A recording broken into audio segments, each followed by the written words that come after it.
ज्या संत एकनाथ महाराजांचे देहावसान यापूर्वीच झाले होते, त्यांचा संदेश घेऊन हे दोन ब्राह्मण आज सूर्याजी पंतांच्या दारी कसे आले? कधी कधी काळाच्या पडद्याआड अशा काही घटना घडून गेलेल्या असतात, ज्यांचे रहस्य उलगडले की मनात एकच प्रश्न उभा राहतो. हे केवळ योगायोग होते की त्यामागे काही ईश्वरी संकेत होता?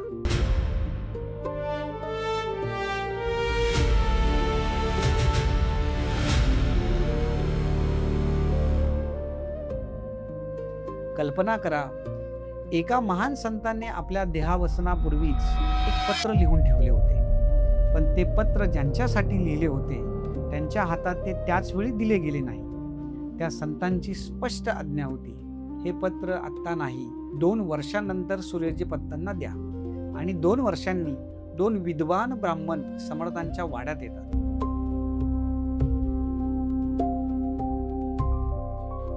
त्या पत्रामध्ये सूर्याजी पंतांविषयी असे काय लिहिले होते की ते वाचताना सूर्याजी पंत, रानूबाई आणि त्या दोन्ही ब्राह्मणांच्या डोळ्यातून अश्रू वाहू लागले.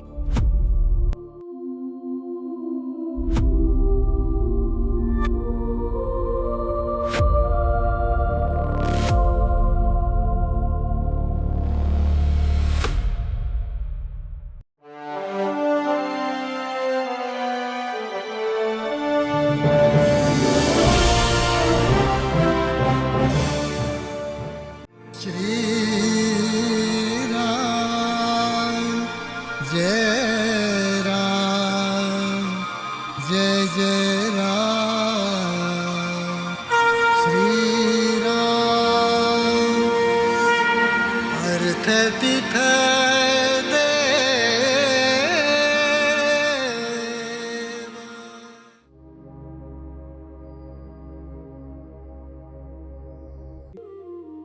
नमस्कार रसिक श्रोते हो, मी निलेश अरविंद टर्ले आपल्या सर्वांचे मनपूर्वक स्वागत करतो.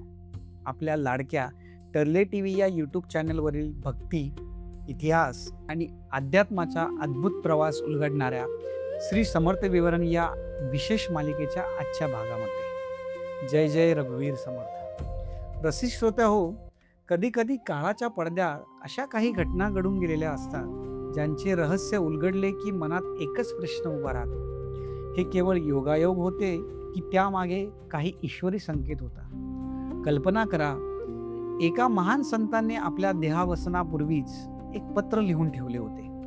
पण ते पत्र ज्यांच्यासाठी लिहिले होते, त्यांच्या हातात ते त्याच वेळी दिले गेले नाही. त्या संतांची स्पष्ट आज्ञा होती, हे पत्र आत्ता नाही, 2 वर्षांनंतर सूर्याजी पंतांना द्या. आणि 2 वर्षांनी 2 विद्वान ब्राह्मण समर्थांच्या वाड्यात येतात. ते रानूबाईंच्या चरणी नतमस्तक होतात आणि म्हणतात, आम्हाला संत एकनाथ महाराजांनी पाठवले आहे. ज्या संत एकनाथ महाराजांचे देहावसान यापूर्वीच झाले होते, त्यांचा संदेश घेऊन हे 2 ब्राह्मण आज सूर्याजी पंतांच्या दारी कसे आले? आणि त्याहून मोठे रहस्य, त्या पत्रामध्ये सूर्याजी पंतांविषयी असे काय लिहिले होते की ते वाचताना सूर्याजी पंत, रानूबाई आणि त्या दोन्ही ब्राह्मणांच्या डोळ्यातून अश्रू वाहू लागले. त्या पत्रातून एकनाथ महाराजांनी सूर्याजी पंतांचा असा एक आध्यात्मिक अधिकार जगासमोर आणला, ज्याची जाणीव कदाचित स्वतः सूर्याजी पंतांनाही आपल्या विनम्र स्वभावामुळे नव्हती. कारण नाथ महाराजांचा संदेश होता, तुम्ही स्वतःला त्या पात्रतेचे समजत नाही, परंतु आपल्या अंतरीची पात्रता आणि त्रिकाळ उपासनेचे सामर्थ्य आम्ही जाणून आहोत. आणि इतकेच नव्हे, नाथ महाराजांच्या आशीर्वादामध्ये आणखीन एक विलक्षण संकेत दडलेला होता. प्रभू श्रीरामचंद्रांच्या कृपेने या वास्तूमध्ये भरत आणि हनुमंताचे वास्तव्य आहे. रसिक हो, तो हनुमंत कोण होता? ज्या बाळ नारायणाच्या असामान्य बाललीला आपण आजवर पाहत आलो, त्या नारायणाशी या भविष्य सूचक आशीर्वादाचा काय संबंध होता? आणि आजच्या प्रसंगाची शेवट, नारायणाच्या स्वरूपामध्ये त्या 2 ब्राह्मणांनी असे काय दिसले की क्षणाचाही विलंब न करता दोघेही त्यांच्या चरणी नतमस्तक झाले? याचबरोबर आज आपण जाणून घेणार आहोत, विद्या आणि सद्विद्या यातील फरक काय, सद्गुरू आणि शिष्यांचे खरे नाते काय, आणि ज्ञान मिळाल्यानंतरही माणसांच्या अंतःकरणात अहंकार असेल तर त्या ज्ञानाला अध्यात्मात किंमत का उरत नाही? कारण सूर्याजी पंतांनी दिलेली शिकवण अगदी स्पष्ट आहे.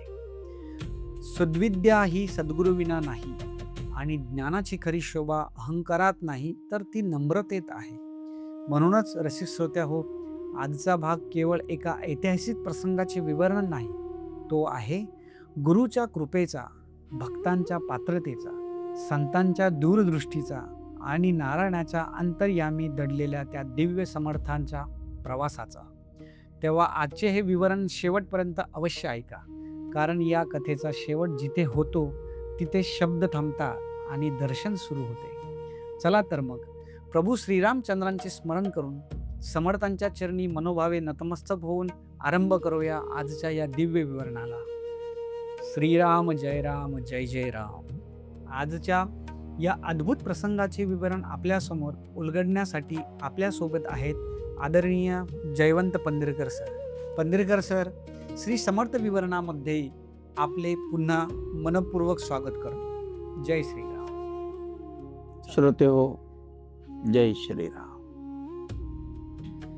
शिवशंभो पिता गणरायाचा, जनक पिता तो श्रीरामाचा, वासुदेव पिता श्रीकृष्णाचा, कलियुगाचा नारायण तोच पिता विश्वंभराचा.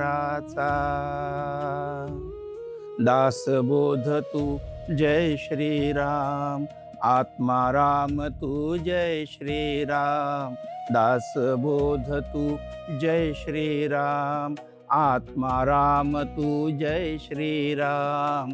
श्रीराम जय राम जय जय राम, दास रामाचा जय श्रीराम. श्रीराम जय राम जय जय राम, रामदास तू जय श्रीराम. निलेशजी, इतिहासाकडे केवळ घडलेल्या घटनांच्या रूपाने पाहून चालणार नाही. त्या घटनांच्या मुळाशी असणारे संस्कार, साधना, त्याग आणि पूर्वजांचे कर्तृत्व यांचाही विचार करायला लागतो. जसे छत्रपती शिवरायांचे पिताश्री जगद्वंद आदरणीय छत्रपती शहाजीराजे भोसले यांचा एक वडील म्हणून अधिकार अगदी सर्व गुणसंपन्न होता आणि जिजामातांसारख्या वंदनीय भगवती स्वरूप सौभाग्यवती शहाजीराजांना लाभल्या त्या संस्कारातूनच. छत्रपती घडला, मावळा उद्धरला, यवन नष्ट झाला, भगवा फडकला. जय जय रघुवीर समर्थ, जय जय रघुवीर समर्थ, जय जय रघुवीर समर्थ. श्रीमंत योगी वैराग्य रूपी रामदास तो, दास बोध तो. आणि निलेशजी, आज आपण संत श्रेष्ठ श्री एकनाथ महाराजांच्या श्रीमुखातून सूर्याजी पंतांचा आध्यात्मिक आणि गुरु समान अधिकार हे आज आपण जाणून घेणार आहोत. एके दिवशी सूर्याजी पंत कुलकर्णी देवघरामध्ये शांतपणे नामस्मरणाला बसले होते आणि अचानक समर्थांच्या वाड्यात 2 ब्राह्मणांचे आगमन झाले. दोघांनी राणूबाईंच्या चरणी साष्टांग नमस्कार घातला आणि म्हणाले, आम्हाला संत एकनाथ महाराजांनी पाठवले आहे. अहो, क्षणभर राणूबाई आश्चर्यचकित झाल्या, कारण संत एकनाथ महाराजांचे देहावसान होऊन गेले होते. तरी देखील राणूबाईंनी कोणतीही शंका आणि अविश्वास व्यक्त केला नाही. त्या दोन्ही ब्राह्मणांसमोर आदराने नतमस्तक झाल्या आणि त्यांनी सूर्याजी पंतांना सांगितले, अहो, पैठणहून 2 ब्राह्मण आपल्याला भेटण्यासाठी आले आहेत. हे ऐकताच सूर्याजी पंत देवघरातून बाहेर आले. त्यांच्या मनात अशी ओढ होती, जणू काही प्रत्यक्ष ईश्वरच आपल्या भेटीला आला आहे.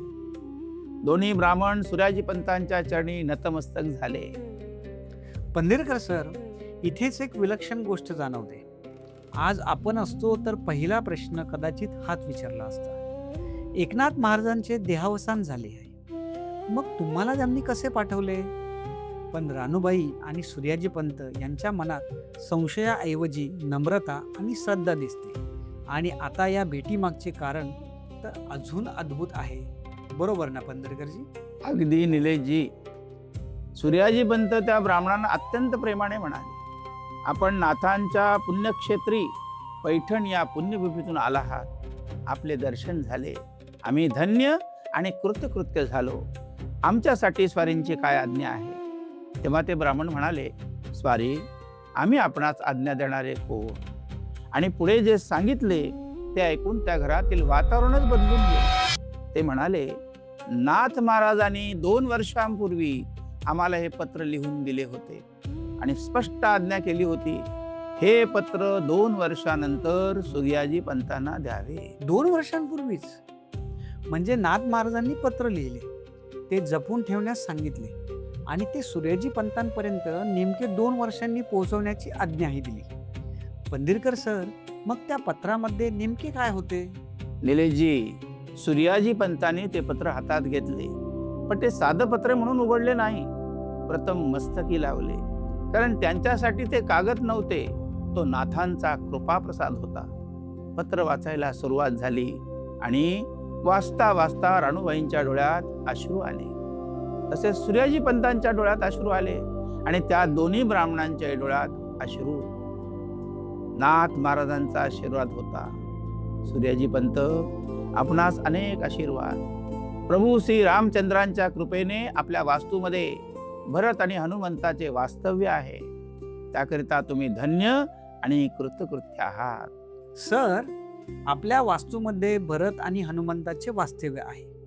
आजवर आपण नारायणाच्या अनेक बाललीला ऐकल्या आहेत. त्यामध्ये हा उल्लेख ऐकल्यानंतर मनात स्वाभाविकच एक प्रश्न येतो, नाथ महाराजांनी त्या काळातच भविष्यातले नारायणाचे दिव्य स्वरूप ओळखले होते का? निलेशजी, हाच तर त्या प्रसंगातील संकेत आहे. पुढे पत्रात नाथ महाराज म्हणतात, आम्ही आमचे अवतार कार्य संपवून परतीच्या प्रवासात निघत आहोत. काशीहून वेदोक्त आणि शास्त्रोक्त विद्या ग्रहण करून आलेले 2 एकपाटी ब्राह्मण आम्ही आपल्या चरणी पाठवत आहोत. त्यांना आपला कृपाआशीर्वाद देऊन अनुग्रहित करावे अशी आमची इच्छा आहे. आणि निलेशजी, यानंतरची ओळ सूर्याजी पंतांचा अधिकार स्पष्ट करते. मला कल्पना आहे की आपण स्वतःला त्या पात्रतेचे समजत नाही, परंतु आपल्या अंतरीची पात्रता आणि त्रिकाळ उपासनेचे सामर्थ्य आम्ही अंतरी जाणून आहोत. हीच खरी संतांची ओळख. ज्याच्याकडे अधिकार असतो त्याला त्याचा अहंकार नसतो, आणि ज्याच्याकडे अहंकार असतो त्याचा अधिकार तपासून पाहावा लागतो.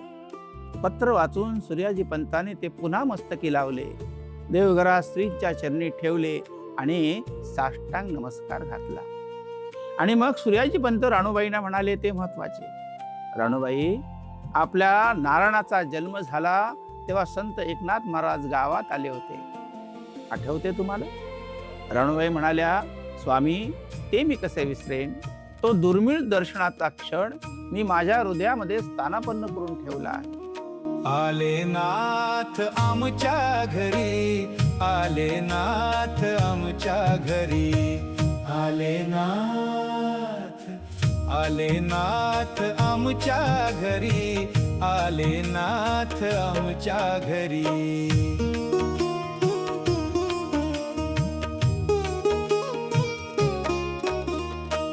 पांडुरंगी दृढ भक्ती, वैराग्याची सगुण मूर्ती. पांडुरंगी दृढ भक्ती, वैराग्याची सगुण मूर्ती. आले नाथ, आले नाथ आमच्या घरी, आले नाथ आमच्या घरी. आणि सूर्याजी पंत म्हणाले, नाथ महाराज तेव्हा सगुण रूपाने आले होते आणि आज निर्गुण रूपाने आपल्याला आशीर्वाद देण्यासाठी आलेले आहे. धन्यता आहे पांडुरंगाची. जय श्रीराम. पंढरकर सर, आता या दोन्ही ब्राह्मणांची ओळखही सांगा, आणि विशेष म्हणजे त्यांची नावेही काय होती हे तुम्ही आपल्या श्रोत्यांसाठी उलगडून सांगा. सूर्याजी पंतांनी विनम्रपणे दोघांना विचारले, आपली नावे काय म्हणायची? तेव्हा ते म्हणाले, मी शिव आणि हा महादेव. एकनाथ महाराजांच्या कृपा आशीर्वादाने आम्ही काशीहून विद्या पारंगत होऊन आपल्या चरणी आलो आहोत. आम्हाला उपासना मंत्र आणि वेदोक्त मंत्रांची दीक्षा प्राप्त व्हावी यासाठी आपल्या चरणी निवेदन आहे. तेव्हा सूर्याजी पंत म्हणाले, श्रीराम, शिव आणि महादेव एक गोष्ट सदैव लक्षात ठेवा. शिव हे कर्माचे आचरण आहे आणि महादेव हे धर्माचे आचरण आहे. आणि तुमचे नामकरण प्रत्यक्ष नाथ महाराजांच्या श्रीमुखातून झाले आहे, याचा अत्यानंद आहे. पंढरीकर सर, इथून पुढचा विचार मला आजच्या काळासाठी फार महत्त्वाचा वाटतो. आज माहिती मिळवणे सोपे झाले आहे, पण माहिती म्हणजे ज्ञान आहे का? आणि ज्ञान म्हणजे अध्यात्मविद्या आहे का? विद्वत्ता असूनही माणसाच्या बोलण्यात जर अहंकार असेल तर त्या विद्येचे मूल्य काय? अत्यंत महत्वाचा हा प्रश्न आहे निलेशजी. सूर्याजी पंत शिव महादेवांना सांगतात, सर्व विद्यांमध्ये श्रेष्ठ विद्या आहे ती अध्यात्म विद्या. या विश्वात प्रकाड पंडित भरपूर आहेत. वेदोक्त शास्त्रोक्त विधी आणि विधान करणारे प्रचंड विद्वान आहेत. परंतु ज्याच्या वाचेवर ताबा नाही, ज्याच्या ज्ञानातून नम्रता येत नाही आणि ज्याच्या विद्वत्तेतून अहंकार अभिमानाने ताटा प्रगट होतो, ही विद्या काय कामाची? कारण सद्विद्या ही सद्गुरू विना नाही. ज्यांच्याकडून सद्विद्या ग्रहण केली ते आपले सद्गुरू आहेत, याची अखंड जाणीव अंतःकरणात असली पाहिजे. त्यांच्या चरणी दासानुदास म्हणून सेवा करीत राहावे, त्यातच आपले सर्वतोपरी कल्याण आहे. म्हणजे सर, एका अर्थाने खऱ्या ज्ञानाची परीक्षा आपण किती शिकलो यावर होत नाही, तर त्या ज्ञानामुळे आपण किती नम्र झालो यावर होते. बरोबर ना? अगदी बरोबर निलेशजी. आणि म्हणूनच गुरु शिष्य नाते हे फार विलक्षण आहे. गुरु आणि शिष्य हे पूर्णतः वेगळे नाहीत. गुरुने शिष्यत्व स्वीकारून सद्गतीकडे जावे आणि शिष्याने श्री सद्गुरूंच्या चरणी राहून मोक्ष प्राप्ती करून घ्यावी. सद्गुरूने सदैव प्रसिद्धीपासून, प्रशंसेपासून आणि स्तुतीपासून अलिप्त राहावे. देशसेवा हीच ईश्वर सेवा. आणि शेवटी सूर्याजी पंत शिव आणि महादेवांना सांगतात, शिव, महादेव, आमची आज्ञा आहे, आपला ध्येयप्रपंच उत्तम करा, संसारातील कर्तव्य पार पाडा, पण अंतरी एक भाव सदैव जागृत ठेवा. देशसेवा हीच ईश्वर सेवा. आपला देह इतरांच्या सत्कार्यास यावा आणि आपल्यामुळे इतरांचे भले व्हावे. आणि म्हणूनच आपल्या ऋषीमुनींची प्रार्थना केवळ स्वतःपुरती कधीच नव्हती, ती अखिल विश्वासाठी होती. सर्वे भवन्तु सुखिनः, सर्वे सन्तु निरामयाः, सर्वे भद्राणि पश्यन्तु मा कश्य दुःख भागवत. अर्थात या जगातील सर्व लोक सुखी होत, सर्व लोक निरोगी होत, सर्वांचे कल्याण हो, प्रत्येकाच्या जीवनामध्ये शुभ घडो आणि कोणालाही दुःखाचा भागीदार व्हावे लागू नये. ही प्रार्थना एका व्यक्तीसाठी नाही, एका समाजासाठी नाही, एका धर्मासाठीही नाही. ही प्रार्थना आहे संपूर्ण विश्वाच्या कल्याणासाठी, संपूर्ण प्राणीमात्रांच्या शांततेसाठी. आणि निलेशजी, तेवढ्यात शिव आणि महादेव यांची नजर समोर उभा असलेल्या नारायणावर पडते. क्षणभर त्यांना बाळ नारायण दिसतो आणि पुढच्या क्षणी त्याच नारायणाच्या स्वरूपामध्ये त्यांना प्रत्यक्ष हनुमंताचे दर्शन घडते. दोघांच्या नेत्रात अश्रू दाटतात, दोन्ही हात आपोआप जोडले जातात आणि शिव महादेव त्या दिव्य स्वरूपाकडे नतमस्तक होतात. जय श्रीराम. जय जय रघुवीर समर्थ. अद्भुत, खरोखर अद्भुत पंढरकरजी, खरोखर अद्भुत. रसिक श्रोत्या हो, आजच्या या विवरणाचा विचार केला तर सुरुवातीला आलेले संत एकनाथ महाराजांचे ते आशीर्वाद रूपी पत्र आणि शेवटी घडलेले नारायणाच्या स्वरूपातील हनुमंताचे दर्शन, या दोन प्रसंगांमधून जणू एक अदृश्य ईश्वरी धागा जोडलेला दिसतो. नाथ महाराजांनी आधीच सांगितले होते, प्रभू श्रीरामचंद्राच्या कृपेने आपल्या वास्तूमध्ये भरत आणि हनुमंताचे वास्तव्य आहे. आणि आज तो केवळ शब्दातला आशीर्वाद राहिला नाही. शिव आणि महादेव या दोन्ही ब्राह्मणांना बाळ नारायणाच्या स्वरूपात प्रत्यक्ष हनुमंताचे दर्शन घडले. रसिका हो, इथे एक विचार मनाला स्पर्श करून जातो. संतांची वाणी काळाच्या पुढे पाहत असते, पण त्या वाणीचा अर्थ काळच आपल्यासमोर उलगडत असतो. आजच्या विवरणातून सूर्याजी पंतांनी दिलेली आणखीन एक शिकवण आपण आपल्या अंतःकरणात घेऊन जाऊया. विद्या मिळवा, अहंकार नको. सद्गुरू मिळवा, पण त्याच्या चरणांची जाणीव विसरू नका. संसार करा, पण केवळ स्वतःसाठी जगू नका. आणि आपला देह, आपले ज्ञान, आपले सामर्थ्य शक्य तितक्या इतरांच्या कल्याणासाठी वापरा. कारण शेवटी आपल्यामुळे एखाद्याच्या जीवनात थोडासा प्रकाश निर्माण झाला, एखाद्याच्या चेहऱ्यावर हास्य उमटले, एखाद्याला योग्य दिशा दिसली, तर ती देखील ईश्वर सेवाच आहे. आणि म्हणूनच आपल्या ऋषींची प्रार्थना होती, सर्वे भवन्तु सुखिना, सर्वे सन्तु निरामया, सर्व भद्राणि पश्यन्तु मा कच्चित दुःख भागवतः. सर्वांचे कल्याण हो, सर्वांच्या जीवनात आनंद नांदो आणि संपूर्ण विश्वामध्ये शांती नांदो. आणि रसिक श्रोते हो, आज शेवटी मला तुमच्याशी मनापासून 2 शब्द बोलायचे आहे. श्री समर्थ विवरण ही आमच्यासाठी केवळ एक यूट्यूब मालिका नाही आहे. आपल्या संतांचा इतिहास, त्यांचे विचार, समर्थांची शिकवण, आपली संस्कृती आणि आपल्या पूर्वजांनी जपलेले हे आध्यात्मिक वैभव आजच्या आणि उद्याच्या पिढीपर्यंत पोहोचवण्याचा हा आमचा एक छोटासा प्रामाणिक प्रयत्न आहे. प्रत्येक भाग तयार करण्यामागे अनेक हातांची मेहनत आहे, अभ्यास आहे, वेळ आहे आणि सर्वात महत्त्वाचे म्हणजे समर्थांविषयीची श्रद्धा आहे. पण हा प्रवास आम्ही एकटे पूर्ण करू शकत नाही. आम्हाला तुमची साथ हवी आहे. तुम्हाला आजचा हा भाग मनापासून आवडला असेल तर आजच्या विवरणातील एखादा विषय तुमच्या अंतःकरणाला स्पर्श करून गेला असेल तर फक्त व्हिडिओ पाहून पुढे जाऊ नका. या विचाराला पुढे घेऊन जाण्यासाठी आमच्यासोबत उभे राहा. आत्ताच आपल्या टर्ले TV यूट्यूब चॅनलला सबस्क्राईब करा. या व्हिडिओला एक तरी नक्की लाईक करा. आणि सर्वात महत्त्वाचे, हा भाग आपल्या कुटुंबियांना, मित्रांना आणि समर्थ भक्तांना नक्की शेअर करा. कारण तुमचा एक लाईक आमचे मनोबल वाढवतो. तुमचा एक सबस्क्रायबर आम्हाला पुढचा भाग बनवण्यासाठी नवी ऊर्जा देतो.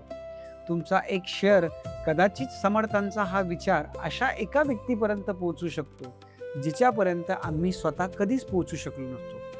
आज सोशल मीडियावर अनेक गोष्टी क्षणात व्हायरल होतात. मग आपल्या संतांचे विचार का नाही? संतांची शिकवण का नाही? आपला इतिहास का नाही? आणि आपल्या संस्कृतीचे हे अमूल्य ज्ञान का नाही? चला तर मग आपण सर्व मिळून ते शक्य करूया.